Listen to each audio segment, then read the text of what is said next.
भुयारी गटारी योजनेचं टर्नी योजनेचे जे टेंडर दिले गेलेले आहे ते टेंडर दिले गेलेले चुकीच्या पद्धतीने 50% अभाव रेटनं दिले गेलेले आहे आणि सांगली मिरज कुपवाड महापालिकेला ते न पेलणारा खर्च आहे म्हणून ती योजना त्वरित रद्द करावी, ती योजना रखडली जाईल म्हणून माननीय मुख्यमंत्री पृथ्वीराज चव्हाण साहेब यांना काल कराडच्या गेस्ट हाऊसवर आम्ही भेटलो शिष्टमंडळ घेऊन. नगरसेविका प्रतिनिधी जाधव मायार होत्या, काही कार्यकर्ते महिला कार्यकर्त्या पुरुष कार्यकर्ते बरोबर होते, पक्षाचे पदाधिकारी होते आणि त्यांना आम्ही माहिती व्यवस्थित पूर्णपणाने दिली. मुख्यमंत्र्यांनी सांगितलेलं आहे की मी याची माहिती मागवतो, अहवाल मागवतो आणि मला निश्चितपणाने असं वाटतं आहे की हे मुख्यमंत्री कर्तव्यदक्ष आहेत, ते निश्चितपणाने ह्याची माहिती मागवतील. त्या योजनेची थोडक्यात जर माहिती सांगायची म्हटलं तर ही मूळ योजना ही 114 कोटी रुपयाची आहे. त्यामध्ये राज्य शासनाचे 57 कोटी रुपये आणि महापालिकेची 57 कोटी रुपये अशी योजना होती. परंतु टेंडर अभाव गेल्यामुळं ही 193 कोटीची योजना झाली गेली आणि जवळजवळ 120 ते 22 करोड रुपये सांगली मिरज कुपवाड महापालिकेला स्वतः पैसे उभा करायचे आहेत. प्रश्न असा झाला की शासनानं पहिल्यांदा ह्या गोष्टीसाठी हमी देणार होतं, ते 57 कोटीसाठी दिले असते, पण शासनानं हमी देणार नाही म्हणून सांगितलेले दिसतंय. त्यामुळं जर नॅशनल बँकेकडनं एवढ्या मोठ्या प्रमाणात कर्ज उभा करायचं ठरलं तर ते देणं शक्य नाही. म्हणून आमची मागणी ही आहे की अशा पद्धतीनं जे बाळ जन्माला येण्यापूर्वीच रोगी म्हणून जन्माला आलेलं आहे ते बाळ सुदृढ होणार नाही, ही योजना पूर्ण केली जाणार नाही, होणार नाही निश्चितपणा नाही. किंबहुना त्याच्यापेक्षा ही योजना ह्याच्यामुळे त्याचा बट्ट्या होऊन जाईल. मोठ्या प्रमाणात रस्ते उकरले जातील, रस्ते दुरुस्तीवर 100 कोटी रुपये खर्च येतील.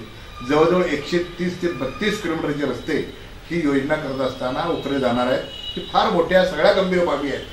त्यामुळे ही योजना त्वरित रद्द करावी, नाहीतर गव्हर्नमेंटचे आलेले 57 करोड रुपये तेवढे आपले पैसे जातील. म्हणून महापालिकेनं आपण कर्ज मागणीसाठी कुणाकडं आपण जाऊन मागणी केली आहे का, कोणाकडे अर्ज दाखल केला आहे का, त्यांनी काय रिस्पॉन्स दिला आहे का, त्याच्यासाठी आपण काय योजना राबवतोय किंवा शासनानं तरी आपल्याला मागितलं आहे का. खरं म्हणजे हे लोकांच्या समोर, शहरातील नागरिकांसमोर खुल्या मनानं ही संपूर्ण जी चर्चा आहे ती आली पाहिजे असं मला एक निश्चितपणानं वाटतंय. आणि ड्रेनेज योजना व्हायलाच पाहिजे, त्या मताशी आम्ही ठाम आहोत. भुयारी गटार योजना असल्याशिवाय सांगली मिरज कुपवाडला पर्याय नाही. पण ही योजना रखडली जाणार हे निश्चित असल्यामुळं आम्ही शासनाकडे अशी मागणी करतोय मुख्यमंत्री महोदयांच्याकडे, 80% सेंट्रल गव्हर्नमेंटने द्यावे, 10% स्टेट गव्हर्नमेंटने द्यावे आणि 10% महापालिका आपलं स्वतःचं कॉन्ट्रिब्युशन घालेल. आणि अशी योजना जर आपण एक चांगली आणली तर निश्चितपणाने ती योजना ह्या शहरांच्या दृष्टीनं उपयोगाची पडेल असं आमचं मागणी आहे. आणि एकूण मुख्यमंत्र्यांना काल भेटल्यानंतर मला लक्षात आलेलं आहे की आम्ही पत्र दिल्यानंतर काही गोष्टी मुख्यमंत्र्यांनी वाचल्या, त्यावर रिमार्क्स केले आणि ते निश्चितपणानं अहवाल मागून घेतील आणि ह्या योजनेला निश्चितपणानं त्यांच्याकडून फारसा हिरवा कंदील मिळेल असं मला वाटत नाही.